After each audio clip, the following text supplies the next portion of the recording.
வணக்கம். இன்றைய நாள் 17/7/2026 வெள்ளிக்கிழமை. இன்றைய செய்திகளுடன் நான் செல்வராசா திபிராஜ். மலேசிய தமிழின் பிரதான செய்திகள். முதலில் தலைப்புச் செய்திகள்.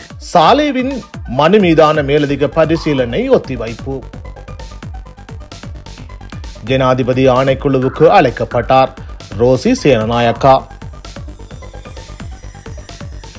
ரகித சாரித் உள்ளிட்ட மூவருக்கு மீண்டும் விளக்கமறியல். ஜப்னா கிங்ஸ் அணியின் உரிமையாளர் கைது. பெண் உடலியல் சிகிச்சை நிபுணர் கொலை. சந்தேக நபர்கள் மீண்டும் விளக்கமறியலில். 24 மணி நேரத்தில் 97 கோடி ரூபாய் திருப்தி ஆலயத்துக்கு கிடைத்த சாதனை நன்கொடை. தொடர்வது விரிவான செய்திகள். முதலில் தாயக செய்திகள். உயிர்த்த ஞாயிறு பயங்கரவாத தாக்குதல் சம்பவம் தொடர்பில் மேற்கொள்ளப்படும் விசாரணைகளுக்கு அமைவாக தம்மை கைது செய்து தடுப்பு காவலில் வைத்துள்ளமையை சவாலுக்கு உட்படுத்தி அரச புலனாய்வு சேவையின் முன்னாள் பணிப்பாளர் சுரேஷ் சாலேவினால் தாக்கல் செய்யப்பட்ட ரெட் மனு மீதான மேலதிக பரிசீலனைகளை எதிர்வரும் 21ஆம் தேதி வரை ஒத்திவைக்க மேன்முறையீட்டு நீதிமன்றம் உத்தரவிட்டுள்ளது.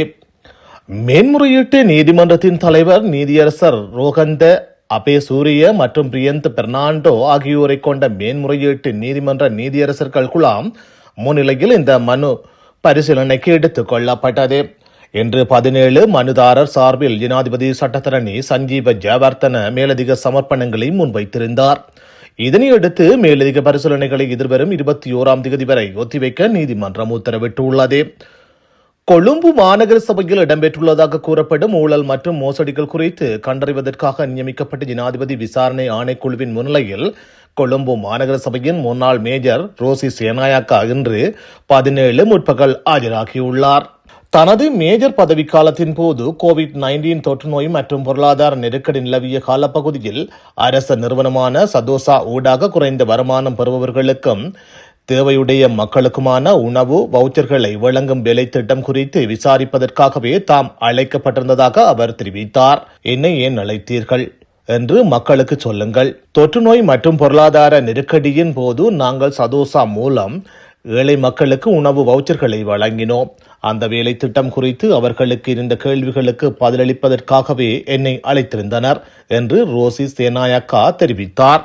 முன்னாள் நீதியமைச்சர் விஜயதாச ராஜபக்சவின் புதல்வரான சட்டத்தரணி ரகித ராஜபக்ச ஐக்கிய மக்கள் சக்தியின் முன்னாள் கொரோனை தொகுதி அமைப்பாளராக செயற்பட்ட சரித் அபேசிங்க மற்றும் சிவில் விமான போக்குவரத்து அதிகார சபையின் முன்னாள் பணிப்பாளர்களில் ஒருவரான வருண கெந்திகே ஆகிய மூவரையும் மீண்டும் விளக்கமறியலில் வைக்குமாறு உத்தரவிடப்பட்டுள்ளது. இன்று 17 முற்பகல் குறித்த சந்தேக நபர்கள் கொழும்பு பிரதான நீதவான் நீதிமன்றத்தில் ஆஜர்படுத்தப்பட்டதை தொடர்ந்து இந்த உத்தரவு பிறப்பிக்கப்பட்டுள்ளது. இதற்கமைய 3 சந்தேக நபர்களையும் எதிர்வரும் 28ஆம் தேதி வரை மீண்டும் விளக்கமறியலில் வைக்குமாறு நீதிமன்றம் உத்தரவிட்டது.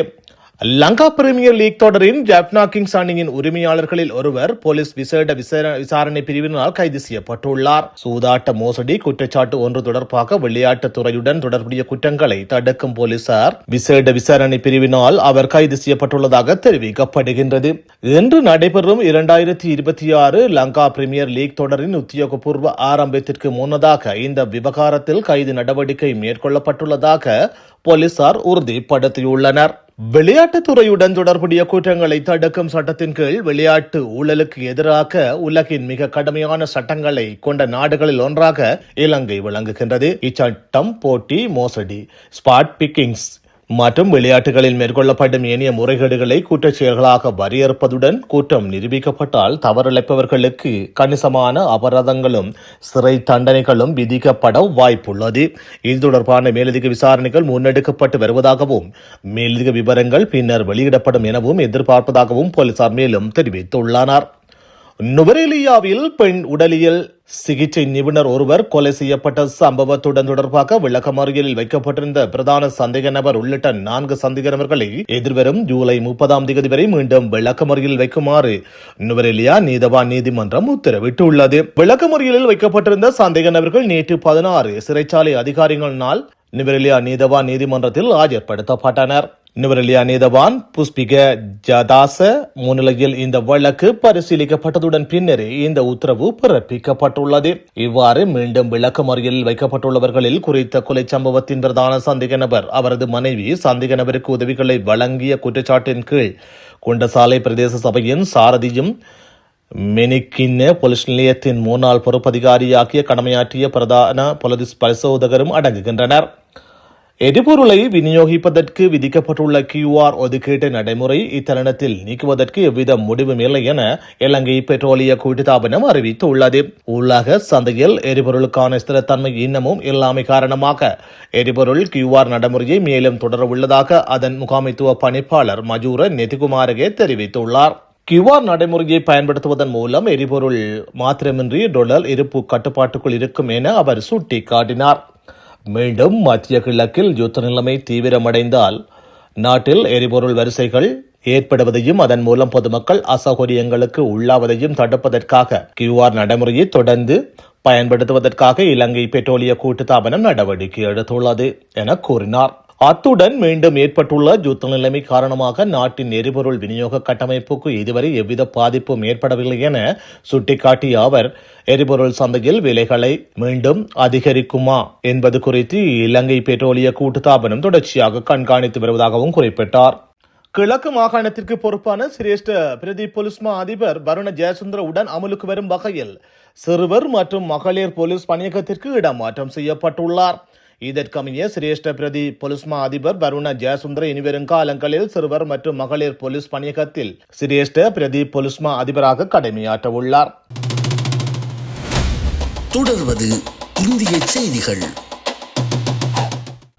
ஆந்திரா மாநிலம் திருப்பதியில் அமைந்துள்ள ஏழுமலையான் ஆலயத்தில் காணிக்கை செலுத்துவதில் செவ்வாயன்று 15 பெரும் ஆர்வம் மற்றும் நெரிசல் காணப்பட்டது. இதன் விளைவாக தேவஸ்தான வாரியம் 24 மணி நேரத்தில் சாதனை அளவாக 96.98 கோடி இந்திய ரூபாயாக வருவாயாக பெற்றது. இருப்பினும் காணிக்கை வரவில் ஏற்பட்ட இந்த அதிரடி அதிகரிப்பு தற்செயலாக நிகழ்ந்த ஒன்றல்ல. இது பக்தர்கள் ரூபாய் 1 கோடிக்கும் அதிகமான தொகையை நன்கொடையாக வழங்கினர். உலகின் அதிகம் செல்வம் மிக்க ஆலயங்களில் ஒன்றான இதில் அண்மைய ஆண்டுகளில் நன்கொடையாளர்களின் எண்ணிக்கை தொடர்ந்தும் அதிகரித்து வருகின்றது. இதன் மொத்த சொத்து மதிப்பு சுமார் ரூபாய் 3.38 லட்சம் கோடியாகும். இத்தொகை பல சிறிய நாடுகளின் மொத்த உள்நாட்டு உற்பத்தியை GDP விடவும் அதிகமாகும். இது நாளொன்றுக்கு சராசரியாக ரூபாய் 4.75 கோடிக்கு சமமாகும். தொடர்வது உலகச் செய்திகள்.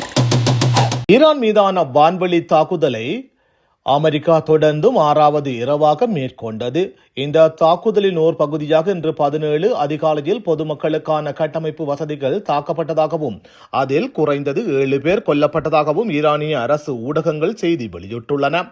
கார்மூஸ் நீரிணை பகுதியில் அமைந்துள்ள ஈரானிய கடலோர நகரமான ஃபேண்டர் கமீரில் உள்ள பல பாலங்கள் மீது அமெரிக்கா வான்வெளி தாக்குதல் நடத்தப்பட்டுள்ளது.